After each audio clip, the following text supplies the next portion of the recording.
Quand en mars, avril, on est à l'hôpital Cochin, quand on est en renfort Covid, etc., quand vraiment on est dans une première vague qui est réelle hein, sur l'Île-de-France, c'est clair qu'on ne peut pas être en même temps à la télé. Moi, j'étais pas matin, midi et soir à la télé. Il y a des parts de notre emploi du temps qu'on doit réserver. Mais... Après, encore une fois, on a vu tout et un peu n'importe quoi. Tout le monde a dit un peu des bêtises. Moi, ce qui me gêne quand même dans cette histoire, c'est cette confusion des genres. C'est les liens d'intérêt. C'est des choses qui, à un moment donné, ne sont pas dites au public. Et quand vous avez une dizaine de personnes sur les 250 000 médecins, sur les 500 000 infirmières, on a vu 10 personnes sur les plateaux télé. C'est pas le reflet de la réalité. Et ça, c'est un problème côté médical, mais c'est aussi un problème côté journalistique. Oui. Certains l'ont payé cher. Regardez, Perron, il a pris des positions, il a été sorti de manière odieuse par l'assistance publique. Hôpitaux de Paris, on lui a enlevé sa chefferie de service, mais ça reste un grand médecin. Jean-François Toussaint, qui a pris des positions qui aujourd'hui, juin 2021, il avait raison quand il disait ça. En octobre, on a écouté, on a une épidémie saisonnière, etc. Il a été sorti par les médias. Pourquoi? Parce que là aussi, il y a un mea culpa à faire médical, mais journalistique. Est-ce que vous avez invité les bons? Est-ce que ces gens étaient conflictés ou pas conflictés? Est-ce qu'ils étaient aux manettes réellement avec les malades ou pas? Est-ce qu'ils n'ont pas participé à la paupérisation du système? Tout ça, c'est des choses qu'il faudrait reprendre un peu à froid. Et moi, je voudrais rendre hommage à deux catégories. Un, c'est autre chose que des médecins, c'est tout le personnel paramédical, parce qu'eux, ils étaient au front,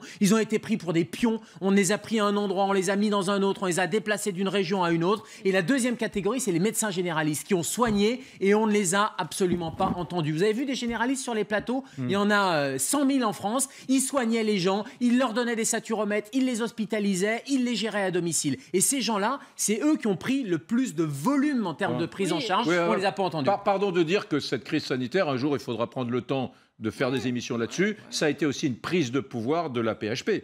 La PHP, les hôpitaux de Paris ont dit la maladie, c'est nous. C'est pas les généralistes, c'est pas les pharmaciens, c'est pas les cliniques privées. C'est pas les cliniques privées. Ouh là là, méchant, c'est nous. La PHP. Et même la PHP, très particulièrement, la pitié salpêtrière, j'allais dire. Hormis quelques hôpitaux autres, c'est une prise de pouvoir de la pitié salpêtrière. Ça fait plaisir quand on habite à Toulouse ou qu'on habite à Nice, que ce soit la pitié salpêtrière. Non mais attends, je vais même plus loin. On a vu des gens sur les plateaux, ils n'ont jamais vu un malade Covid de leur vie.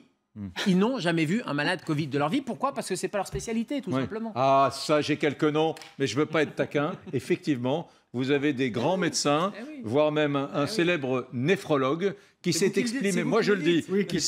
Un néphrologue, c'est quoi la néphrologie? C'est le rein. C'est le rein. Donc, on a vu un spécialiste du rein s'exprimer abondamment et peut-être même plus que des spécialistes d'infectiologie sur la maladie. Depuis 2007, il y a une loi, un décret, une loi transparence anti-cadeau des relations avec l'industrie pharmaceutique. Et il n'y a pas de mal à travailler avec l'industrie pharmaceutique, mais il faut mettre ces liens d'intérêt.